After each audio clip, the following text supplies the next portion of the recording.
So, good morning, good evening, depending on which part of the world you're joining us from for this YouTube live session. My name is Natasha, and we are going to start our session on how to build the perfect resume for your MBA application.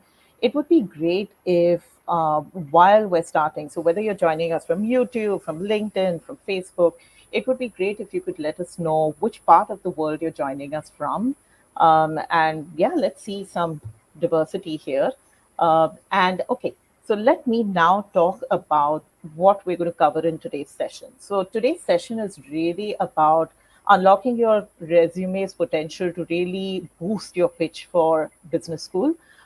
We are going to talk about how your resume is really a central part of your narrative.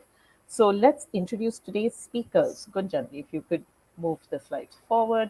So today we have Gunjan Junjunwala and I'm Natasha. We're a part of the Red Pen's MBA admission service team, and we are here with all our years of combined experience to really talk about the experiences we've had helping clients really make their resumes more effective. We're going to show you examples, and we're really going to build on today's topic. So, keep your questions coming. We'll address them, during the conversation that we're having today. Before we just start, I'll just give you a sense of why I said Gunjan and I lean on years of experience helping clients with their resumes and their applications on our next slide.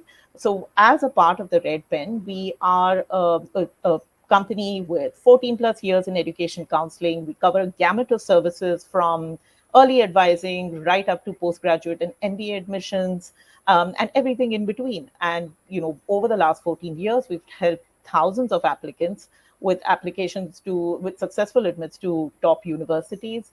And on the MBA side, we work with clients, or we have clients being admitted to M7 schools, to the top European schools in Asia as well as Canada every year.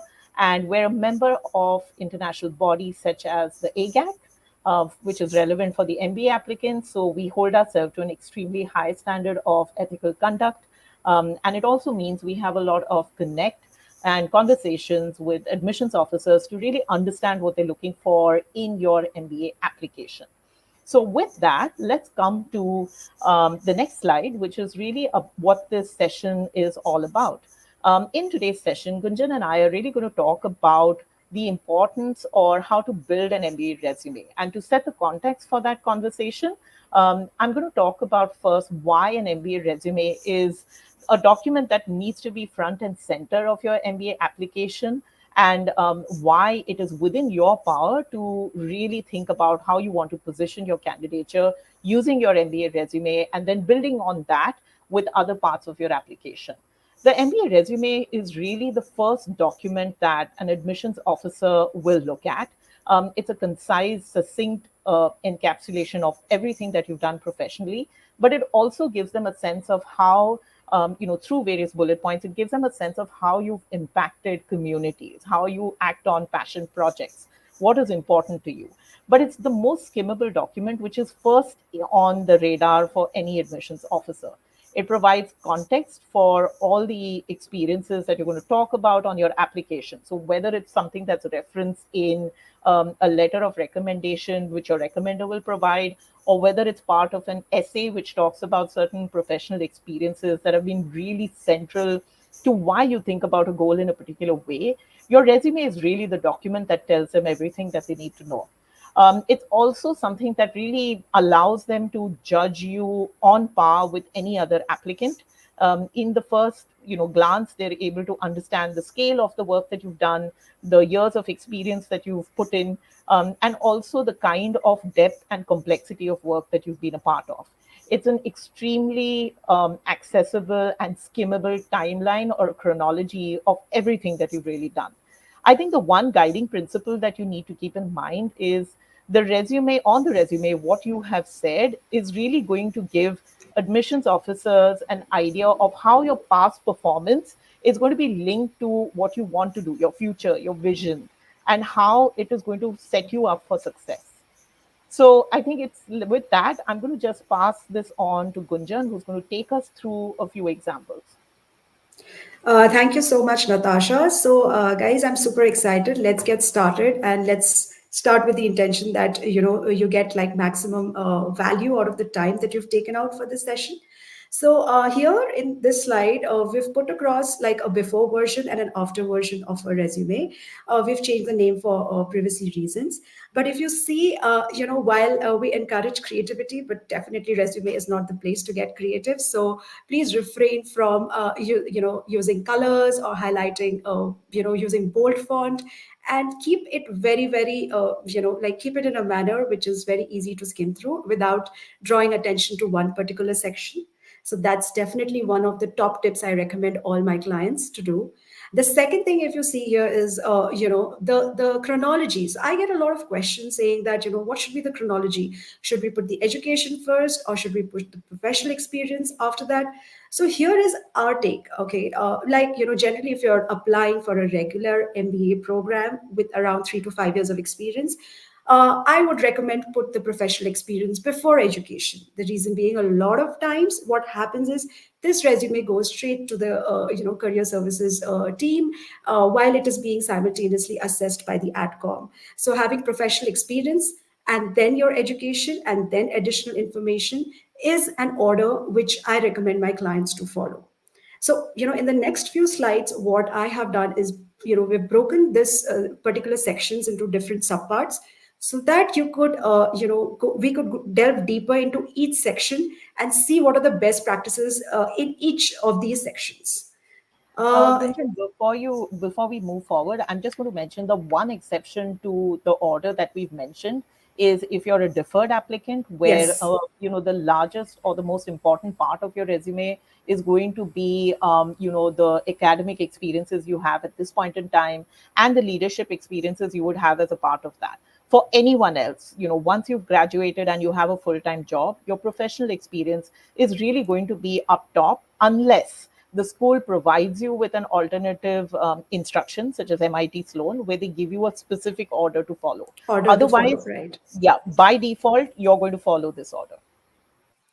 Absolutely. If there is a template, then definitely you should follow the template. Even Oxford provides a template. So if there is no template and you're confused between the order, then I would say put professional experience before your education. Uh, this is the personal detail section. So here again, on the top panel, you can see the before, and below that we've put the after. So some of the things that I have taken away from the before section is definitely summary. So please do not write summaries, because this is not for a job description. For a job, the resume is not for a job, but for an MBA application. So writing a summary is just wasting precious real estate. So refrain from doing that. Again, information that could be captured in the application form, like your date of birth, or even the city you're from, or even pictures. Please do not post pictures, because this is a question which I get often. Can I put a photograph on the resume? A straight no. Do not put pictures on the resume. And also refrain from putting skills, technical skills on the resume, because this is again something which will, if you have space, get it captured in the application form. And if there is no space, please do away with it altogether, because an MBA is not so much about your technical expertise, but about other aspects of your skill set, which we will cover in the subsequent slides. So let Gunjan, me, yeah. I'll just add to this. You need to also remember that the reason why you mention a lot of your skills or a summary section on a work resume is so that it gets picked up by resume parsing software, that keywords get picked up for skills that recruiters are looking for. And that is really not the purpose for your MBA resume. So a lot of times, and it is true, a lot of people will ask us that, shouldn't I put a summary section? Isn't that my opportunity to pitch my candidature to business school? It really isn't. And even if we're talking about skills, there are a lot of ways where you can provide information about key skills that you hold for business school. But you need to remember that anything that will be picked up in the context of applying for a job where you're required to have proficiency in softwares, and a lot of times keyword searches are employed to figure out whether you have those skill sets, this is really not the point. So keep that in mind and keep your personal information as simple and as succinct as possible. Great. So This is one of the slides. Before we delve deeper into the professional section, I wanted to take out some time and talk about how do we go about writing the bullet points. So, STAR, which stands for situation, task, action, and result, it's widely used when we talk about essay stories or applications or that involves a lot of writing. But I recommend STAR even to my clients. The reason being, STAR keeps the information very, very tight, and it is one of the best ways to show impact without using too many words. And you know uh, in all in most circumstances, we recommend going for a one page resume. So real estate here is very, very expensive, and STAR ensures that you have your action and your skill sets diversified and at the same time quantified. So as you can see in the screen, there's an example which says conceptualized and executed. So these are very, very strong action verbs which are used. And you obviously have the task, the result quantified in terms of yielded an increase of USD dollars, XX dollars in new product sales. So it puts your contribution in context and quantifies it, which makes it more credible. Now, one of the questions which I get very often from clients is we don't know how to quantify, our impact or our contribution. So here are some of the ways which could get you thinking. So let's say there is a budget allocated to a particular project, and you helped save a certain part of the budget. So you could talk about that. That let's say led a team of two, three, and completed a project or saving X dollars from the project, budget. That is one way of quantifying your contribution. The other way you could look at is in terms of time saved. So let's say you completed the project 3 weeks ahead of the deadline. That saved man hours that got allocated in other projects. So that was in some way beneficial for the company. So time completion is another way you could use to quantify your contribution. The third could be productivity. So let's say, you optimize something, you automated something, and that helped increase the productivity of your team or of the company in general. So I highly recommend that, productivity is also a matrix that you could look at when you are thinking about, how do I quantify the work that I have done. Again, moving on, client acquisition could be one. So like let's say you helped acquire two new clients that added like X percentage to the company top line. So that's another way of looking at quantifying your resume. But here I really want to emphasize the point that sometimes what happens is we're not able to think of some of the soft skills that were used, and you were not able to quantify it in any way possible. So you have to really go back and assess how many such bullet points are we talking about. And I would say keep them towards the end of the section or of the bullet points, and let the ones, the starting bullet points talk about quantified impact, because that is one of the best ways of actually showing your impact and credibility to the adcom. If you're liking our content, I would encourage you to please like the video and share it. That would be really nice. So, Natasha, do you want to add anything to this slide? No, I think you've covered the major points. I am going to say that, like Gunjan mentioned, I am going to reiterate that focus on answering the question, so what? In when you talk about a bullet point. So when you evaluate the bullet point that you've written, you really need to ask yourself, if I've done all of this, if I've monitored an SLA, if I've developed a movie theater, a new movie theater, if I've acquired 50 new clients, so what? Why do I need to tell the adcom about it? And that will really help you hone your bullet point in a star format, because you'll talk about the situation, you will talk about what actions you took, and most importantly you'll start thinking about why you want to position it, and typically the answer to that is because of the result that you have achieved. The section or the example that we're going to speak about right now, which Gunjan is going to talk about using the star format and really talking about the points we've mentioned so far, is of someone who we worked with and gained an admission, interviews to multiple schools, but admission to Wharton. And I think that's worth keeping in mind as we're looking through how we restructured or help the individual restructure their the particular section that we're coming to, which is the professional section. So Gunjan, if you want to move forward. Yeah, so this is again a before and after of a client, and as Natasha mentioned, he got multiple admits, and one of it being Wharton. So let's look at it closely now. So the before section, if you read the bullet points, it's looking more like a job description, right? But the idea when we are writing any bullet point in an MBA resume is to ask, a good way to get started is to ask yourself, am I the only one within my peer group who could talk about this particular achievement or this particular point? And that's a good starting point, because that is what's going to differentiate you even amongst the pool of applicants you are competing with.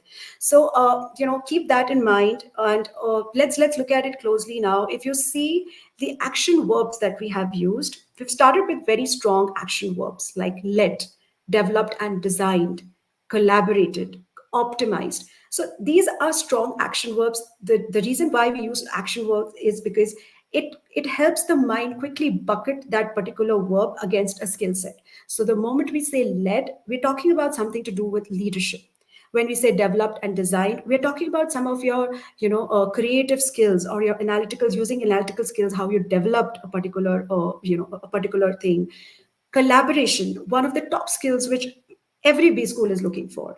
Optimized, again talking about some of the ways you went over and beyond your work duties and optimize certain things which help the company in a certain manner. Again, if you look at it, there is diversity across the bullet points. So while one is talking about leadership, the other is talking about collaboration, the other is talking about optimization.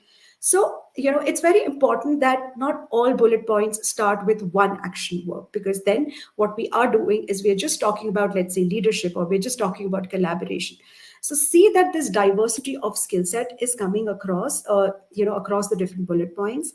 The other thing I want to talk about is, you see how we have quantified it. Some is, we have said that, it impacted that many accounts. In some, we've used the dollars that were, like that were saved or that were, acquired for the company. In some, we've given percentages of how, this particular, his collaboration skills helped in, credit decision efficiency by 12 to 15%. Again, optimization, how did that increase efficiency within the organization? So when you are thinking of writing bullet points, I would say that keep these things in mind, because this will ensure that you are writing points that are actually impactful, and that sort of differentiates you from an existing pool of client of people who are applying to the same college.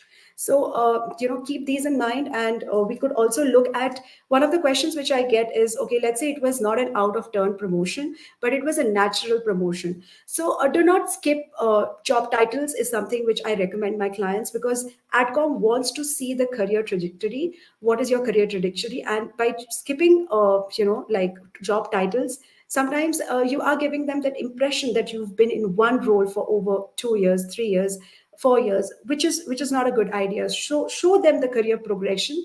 And let's say if you have been promoted out of turn, mention it towards the end of the bullet points. That's also something which you could do to show that you stood apart and your work sort of spoke for itself, and you got a promotion ahead of the timeline. So yeah, these are the points I would like to cover in this one. I'll also just add to what you said, Gunjan. I think one of the things that you'll also realize when you look at the way we have helped this individual reflect and think about repositioning some of these points is when you place the action verb at the start, or the action word at the right at the start of the bullet point, it gives the person reading your point an idea of what to expect. When you say that I led a team, they realize that one of the things that you're going to talk about is really showcase for them how by overt leadership you have achieved a particular result.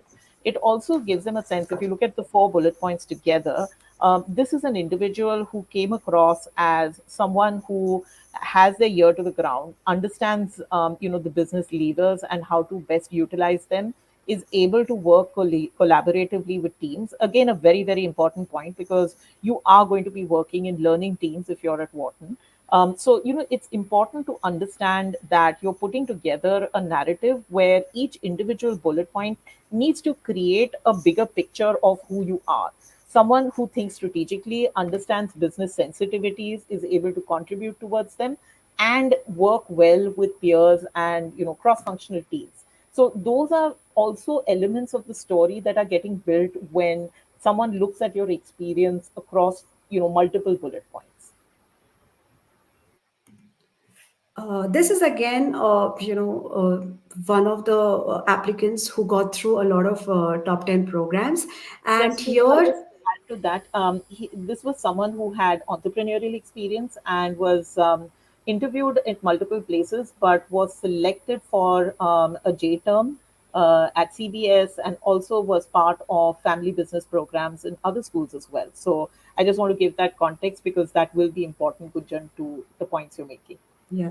So if you see, he has a startup experience, and whenever you are working with a startup, I would recommend that you put a one-liner about the company, because that immediately sets context. And when they are reading the job description, when they are reading the bullet points, they are able to relate better to the kind of work and to your contributions within the organization. So, here I want to draw your attention to the last bullet point. Let's say we say advised a health tech startup in the Series A fundraise. See, identified potential investors, negotiated transaction terms, and assisted in final documentation process. So, in just two lines, we have beautifully brought out multiple skill sets. For example, identified potential investors comes across that he is good with his networking skills. He's good with his negotiation skills. That's why he's able to negotiate transaction terms. And he closed the loop by assisting in the documentation process. So, your bullet points should not go beyond two lines. In fact, try and keep it as concise as possible. A one and a half is great. And it should not be that all bullet points are going up to two lines, because then it gets a little overwhelming to read the resume on the go. And the idea should be that you just keep it concise, short, and to the point, so that the adcom is able to scan it like within a few seconds and get a crux of your skill sets, your experiences, and all of it. So see that you follow this best practice of not going beyond two lines per bullet point. In this slide, so basically, yeah, a lot of applicants actually go to a B school because they are looking for a career pivot. And when they are looking for a career pivot, it's very important to highlight the transferable skills. The transferable skills that you've gathered from your previous experience that would be applicable in the new career direction that you are taking. So, a resume is a good document to actually show the transferable skills you've gained from your previous organization. And also try and keep the client facing bullet points towards the beginning, and the internal awards and achievements towards the end of a particular job title, just to make it more impactful. And please, as I mentioned earlier, please think twice before putting a bullet point as to why is it that you should mention it, and something which your peers would not be able to mention. So do not feel obligated to write anything and everything that you have done in a particular job title.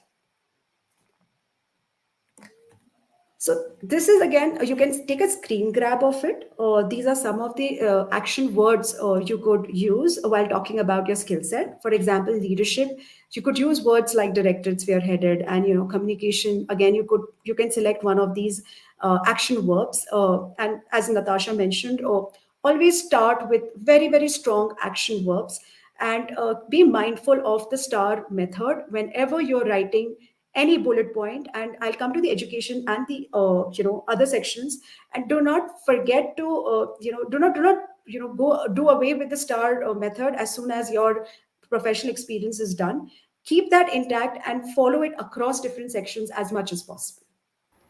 I'm just going to mention, Kunjan, we've got a couple of very interesting comments or questions, and we are going to answer those questions towards the end. But there's one which I think we should answer while we're on the slide. I think Yes. there's a question that is there any verb that you recommend not to involve in sentences? And I would answer it in two ways. So one is you want to avoid using very generic words. And then because you'll be tempted to repeat those verbs continuously through your resume. So words like led, collaborated, and built. Okay, so those could be words where they might make sense if you use it once, but you need to be aware that they are also verbs that you will be tempted to use multiple times, and you need to be careful that you check your resume for that. That's point number one. Point number two, you want to avoid talking about failure or something that indicates failure in your resume. Now, if there is a story behind it and you want to set that context because it's an important part of your experience, there may be an essay which gives you the freedom to talk about how it was part of an essential learning journey. But that is only if it is really relevant. What you need to remember is your resume is really your strongest pitch. So use the words that we've mentioned very carefully. Be very, very, measured in what is it that you exactly want to communicate with an action word. Because the worst verb you can perhaps use is just something that is really generic and does not set you apart from your peers. So I hope that answers the question. There are more Yeah, comments and questions, so we're going to get to them. But we move forward and I think just come to that as it went. So I hope yeah. that one I, question. Yeah, I'll just quickly take Stuti Arora. So she's asked, would you recommend highlighting 3 to 4 words? No, Stuti, I highly recommend do not highlight anything. Do not use bold font, do not color anything because that's, it would just go against you rather than for you. So keep it, uniform across the different sections and do not use bold words to, if you're using, whatever you are doing, please do not highlight anything using bold font. I think, Stuti, also, you don't know how that is going to be perceived by your reader. For some, it might be helpful, but there are a vast majority who find it very confusing. They're not really sure why you're highlighting something. And in their mind, they have a very different vision when they're reading your resume because they're looking at a comprehensive picture. So highlighting 3 or 4 words within the bullet point may make sense to you because you're highlighting an individual skill that you perhaps want to talk to them about. But for them, it is sometimes very confusing. And if they have a lot of highlights in multiple points, they're not really sure what story you're trying to tell them. So I would agree with Gunjan. You need to completely avoid highlighting, coloring, underlining, having bold words in the middle of a bullet point. So yeah, Gunjan, yeah. Yeah, so now we come to the education section. Here, I want to cover 2, 3 best practices.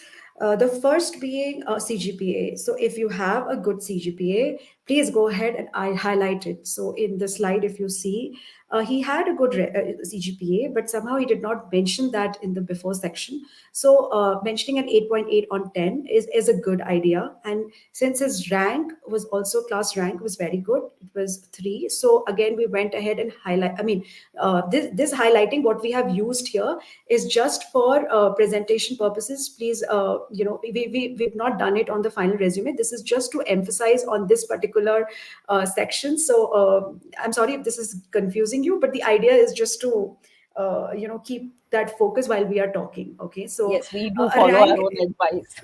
Yeah. So a rank, mentioning a rank is a good idea. And let's say if you don't want to, your rank is not like in the top 5, top 10. So mentioning a class percentage is also a good idea. So let's say top 1% of the class or top 5% of the class. But again, if that is only if you're falling between 1 to 5%, beyond that, I would say that do not make it a point to put it there out there because then you could just mention your CGPA and leave it at that. Now, I want to draw your attention to the second bullet, the second last bullet point in the before section. It says elected by 400 residents as mess secretary in a new mess. Now we understand that this is sort of a a key position he held, but what did he do beyond holding that position? Like what was his contribution in that key position? So again, as I said, a star would guide you here, and you could then we corrected it and said elected as the inaugural mess secretary by 400 residents, helped reduce food wastage by 10%. Now this gives some context to the contribution that he made while being a part of a key position. So these are things that would differentiate you. So let's say if you are into traveling, just mentioning that traveling as a hobby rather than mentioning that, if I would say traveled 30 countries across 5 continents, something on those lines would make more sense and would immediately put context to the kind of involvement you had in that particular activity. So, and it also, mess secretary across different cultures could vary, right? As a mess secretary across different cultures, people would be doing different things. So, this also sets some cultural context to that. So, as a mess secretary, let's say one of my KRAs was to reduce food wastage. So, I went ahead and helped reduce the food wastage by 10%. Let's look at one more point. So, like for example, he's mentioned in the before version, best incoming sports award, sports person award, best outgoing sports person award. Now we don't know. This was amidst how many people who were competing, right? So when we went ahead and changed it to one best outgoing sports person and best incoming sports person award among 800 students. So the minute you put that figure, we know the competition pool, and 800 is a good number. So if he won the best outgoing sports person, it talks about his skills, in better, in a more impactful manner. So see that, even in the education section, one is definitely, you should talk about the key positions you held in college, in this section. But when you are talking about the key positions, also keep in mind, how did you contribute? Let's say you were a member of a debate, you were like the president of the debating club. What did you do? Did you increase the membership? Did you win, like a lot of inter college competitions that were not being won earlier? What was your contribution as the president of the debating club, or as the president of a dance club, or as the president of a theater club? So be mindful of that when you are writing bullet points, even in the education section. Natasha, do you want to Gunjan, add anything? I just want to add something here. When you have the scope to talk about extracurriculars or co-curricular activities, it's a brilliant opportunity for you to showcase certain key skills and show them that, it's not only at work that you demonstrate certain soft skills, but you also have, a history of excellence, or there's a lot of continuity in the way you react or you perceive situations. So if you have opportunities to demonstrate leadership in while you are studying, whether you have opportunities to talk about excellence, these are great ways for you to include it on the resume by including it in the education section. But and I see a question also, like, things like a research publication, etc. Would you recommend putting that under the education section or the additional information section? So very honestly, I would put this under the education section. I would not put it under additional information, because things that are in additional information should really reflect a very different part of you, and we're going to come to that. But even if you're going to put a research publication in the education section, put it only if it is relevant to the kind of messaging or signaling that you want to give the school. So, say, for example, you are someone who's interested in a specific area. Say you are interested in technology and you've published research papers which talk about the application of technology in various situations, which would also indicate to the school not only that you have subject matter expertise, but maybe you've also, collaborated with industries, or spoken to different organizations and gained perspective over there. So if you have research publications, you really need to understand why you want to place it on your resume, and how relevant it is to the larger broader story that you're telling the institute about yourself. Also, I want to mention that the individual who we've shown over here is someone who had gained admission to Booth. And one of the things that Booth really looks for is really having a holistic perspective and worldview. So, the Chicago approach, the whole pedagogy, it really, is a methodology that encourages you to think of various multidisciplinary approaches to problem solving. So when we worked with this individual, our main brief to him was that you need to live that perspective. So when you are talking about what you have done, we need to ensure that everything you talk about shows that you are someone who approaches problem solving, who understands the world from multiple perspectives, processes information from multiple perspectives. So it's important to understand that this is a large part of the story that you're telling the school. You're also going to be telling the school that you are someone who's participated in certain activities which broaden your horizons on a very on really a long standing basis. So I hope this answers your questions, Tuti, around research publications. Need to check relevance and need to understand how it's working towards the story that you're building for business school. So Gunjan, you want to move to the next slide, I think. Then. Yeah, yeah. So this is the last section, which is the additional information. Here again, it's always important to show the depth of your involvement in a particular activity. So, like how I gave you the travel, example earlier. If suppose you've been into travel, this is a good place to sort of talk about it and sort of put some context as to the number of countries you've visited, or if let's say you are into mountain climbing, or you are into swimming, or you're into any sort of activity that you've done extensively, and you have let's say awards to show, or you have done you've been involved in it for a fair duration of time. Additional information section is the place where you should be highlighting all of that.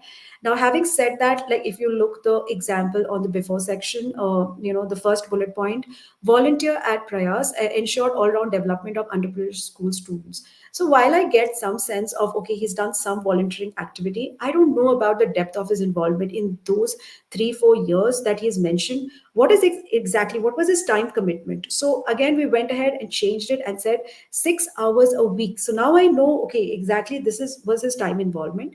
And when we spoke about like all round development, so how many lives did he impact via the via the engagement? Again, that is unclear in the bullet point on the before section. So putting that context is very important. So when we changed it to 15 underserved students by teaching them mathematics, science, English, and organizing cultural and sports activity. So if you see, it's so clear now as to how many lives he impacted, and what was he doing as a volunteer within the team. So he was teaching mathematics, science, English, and organizing cultural and sports activities. So a lot of skills are coming out of this. So he's good with mentorship, he is good with like coordination and organizing stuff, and managing a crowd. So keep in mind, when you are writing bullet point, even for additional information section, what is the kind of skills I am trying to portray via that information. So that is very important, because that will give you a guiding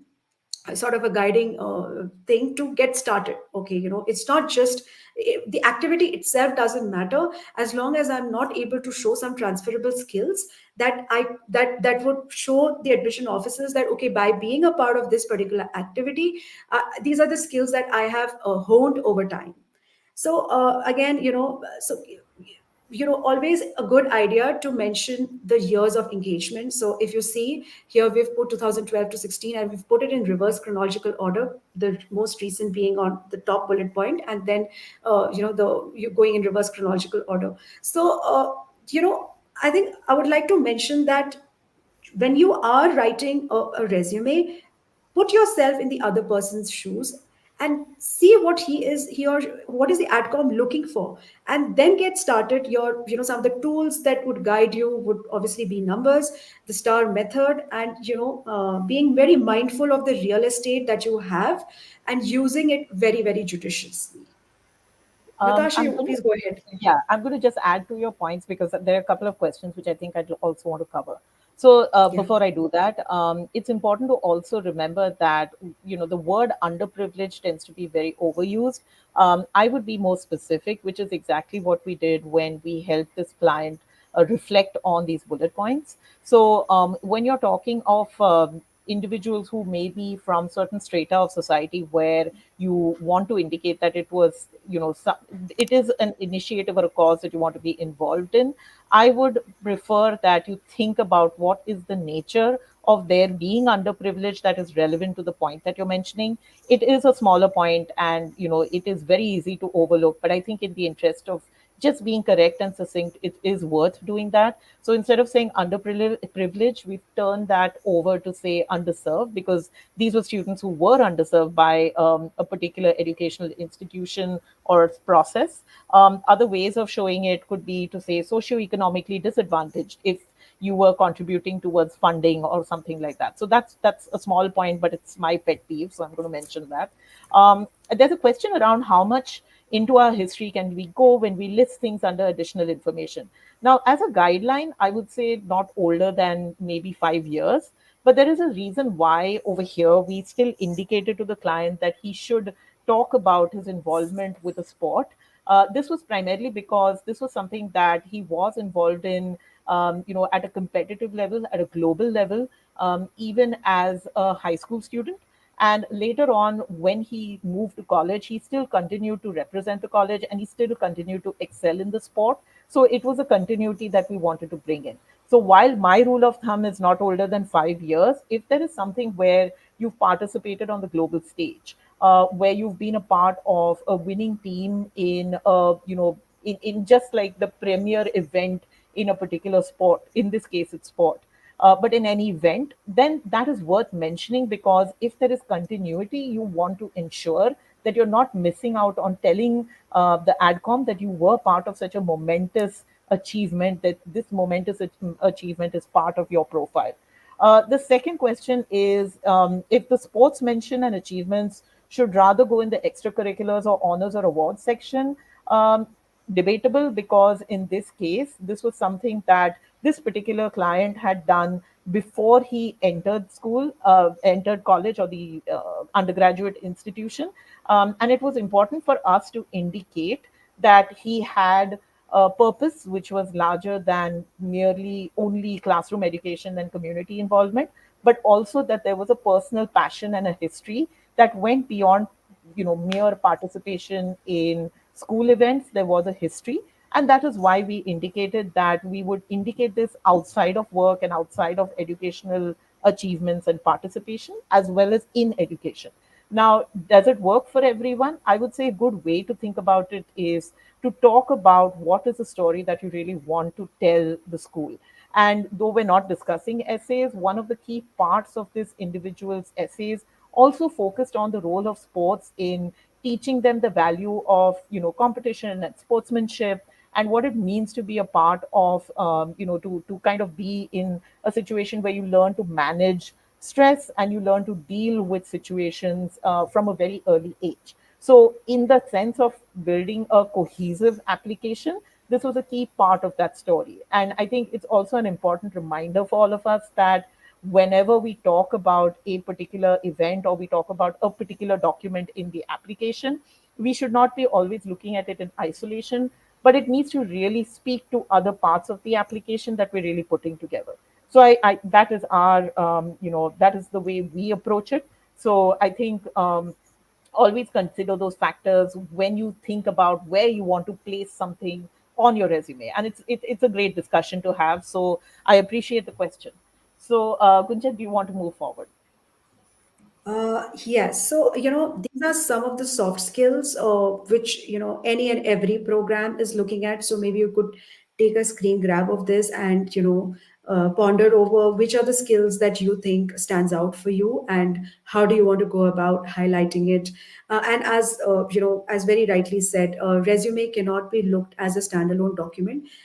Each document should talk to each other. The resume should talk to the essay. The essay should be backed up by the LOR. So going over these soft skills would be a good idea to get started, because ultimately, as I mentioned in the beginning, it's not the technical skills which a B school is looking for. So please refrain from using technical jargons, or refrain from using acronyms, because in all likelihood the person who would be reviewing your resume would not be from the same background. So make it very very readable for people from any background to understand what you are talking about or what is your contribution been so far. And while a one page is what we are looking at, please do not use the font size wherein it becomes very difficult for someone to read. So do not go below 10, and Times New Roman is my favorite font, but you could go ahead and yeah, figure that out. But please don't get very creative, at least when it comes to resume. See that we are little old school here. Okay, so yes, yeah. Anything? Sorry, Natasha. Anything you want to mention So, here? a couple of things that I'm going to talk about here. When you talk about your soft skills, and I agree with Kunjan, you should screenshot this particular slide. Primarily because when you're reviewing your application and you're reviewing your resume for business school, you should check this list and see whether your resume really reflects more than about 5 or 6 of these. That should be the bare minimum that you should aim towards. And maybe you don't have entrepreneurship, and maybe you don't have international experience, but I think, barring those two, which may be very conditional to the role that you have, you should be able to talk about the other skills in any job that you are a part of. That's point number one.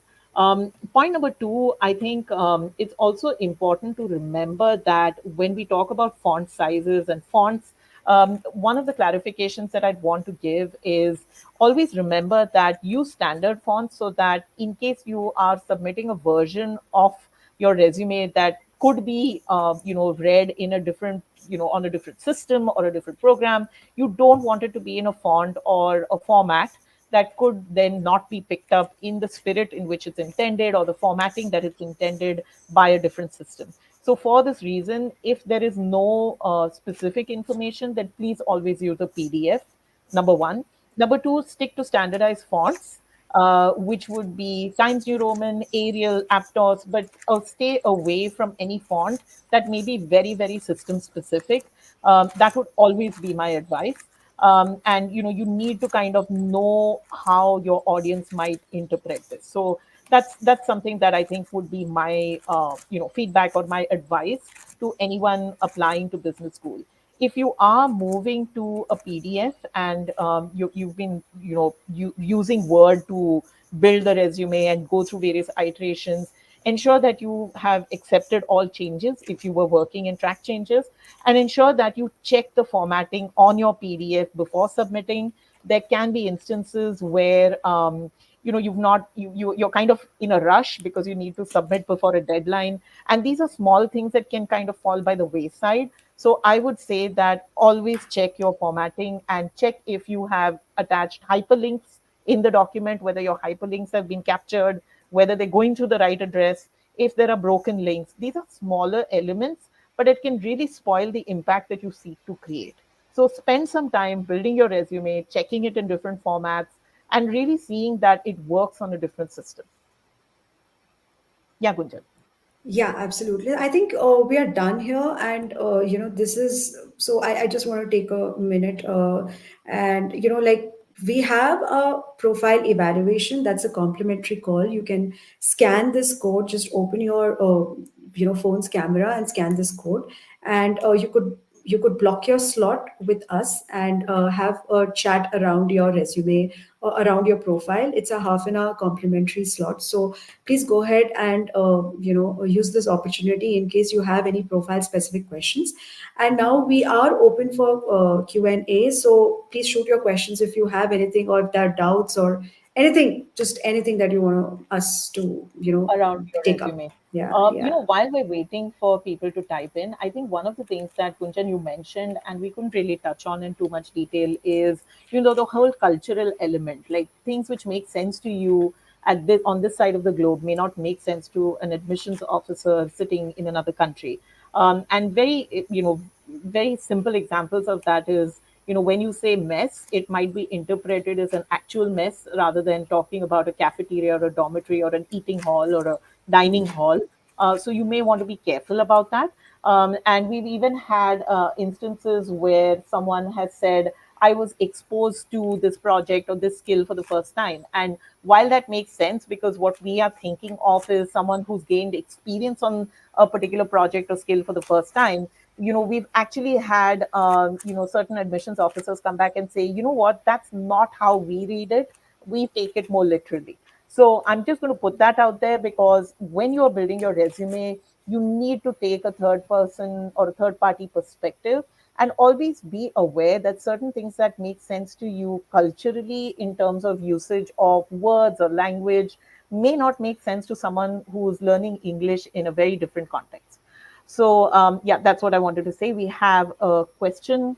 In an instance where someone has never been in employment, what skill will be included? Does that someone have never worked qualify for scholarships? So I think those are two different questions. And Gunjan, you can add on to this. I'll just answer yeah. this quickly. Um, so if you've never been employed, you need to think about things that you can do to show the admissions committee that you are in a position to demonstrate the soft skills and the the ability to manage the rigors of business school. So if you have not worked in full-time employment, you can think about things that you can do outside of that. So maybe if you have a passion project or volunteer for nonprofits or even take on freelance work, you need to kind of build on experiences that will show them that you are someone who has the exposure, who has the experience, and who's been able to demonstrate complex strategic as well as decision making skills. So unless you are a final year student, then you can talk about it in the context of extracurricular, co-curricular, volunteer work, as well as special projects you may have been a part of, such as research projects or internships. But if you are someone who's graduated, then you need to think about putting together experiences which would enable you to demonstrate it. If you have never worked, you qualify for scholarships. I think what we need to understand is scholarships are something that you cannot expect to have on the strength of a resume. In some schools, you will need to wait until you get a confirmation of an admission, because it's a merit. It's not a needs based scholarship, but a merit based scholarship. In other schools, such as a lot of European schools, you will have to apply for a scholarship where you will have to draft a separate essay which indicates to them why you require a scholarship. So your resume in alone will not be enough to qualify you for a scholarship. And if you have not worked, then you need to think about the kind of conditions that you fulfill for scholarships that you will have to apply for. So I think that's the best answer I could give you at this point in time. Gunjan? Yeah, I mean, if you're talking about your own venture, then that's again another thing that, where you could use your skills and show a lot of transferable skills. For example, let's say, if you've managed a team, then you can show team management skills. If you've worked in highly resource constrained environment, then you can talk about that. You can talk about adaptability in terms of, like changing work, business environments, how you've revamped your or kept changing your business model to suit the external environment. So I think we'll need more context here. Is it like, you've not done any sort of employment, or you've been into your own ventures, or you are just out of college and you do not have any work experience? So yeah, if you could just clarify that, that would be great.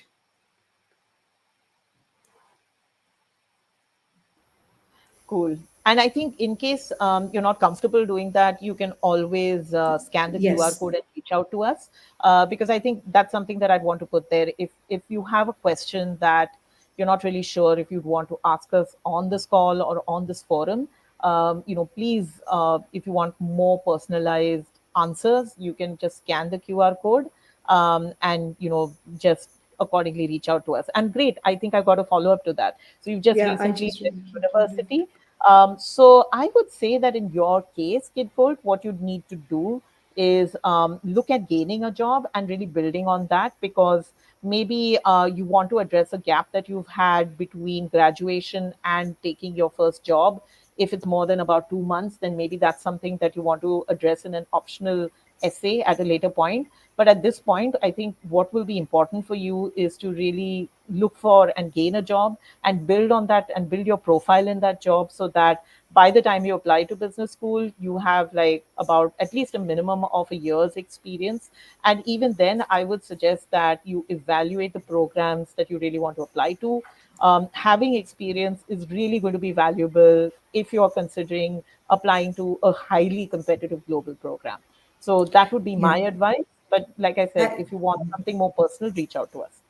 I just wanted to add to that, Natasha. So we also, you could also explore the deferred MBA program if that's something in your radar. And one of the products that we have is called the ARM application roadmap. So in that, we actually guide clients on how to build their profile and be B school ready. So that's again another thing that you could explore. So I think reach out to us, Kidolt, and you could scan the QR code, and we could have a quick half an hour chat, to assess this better.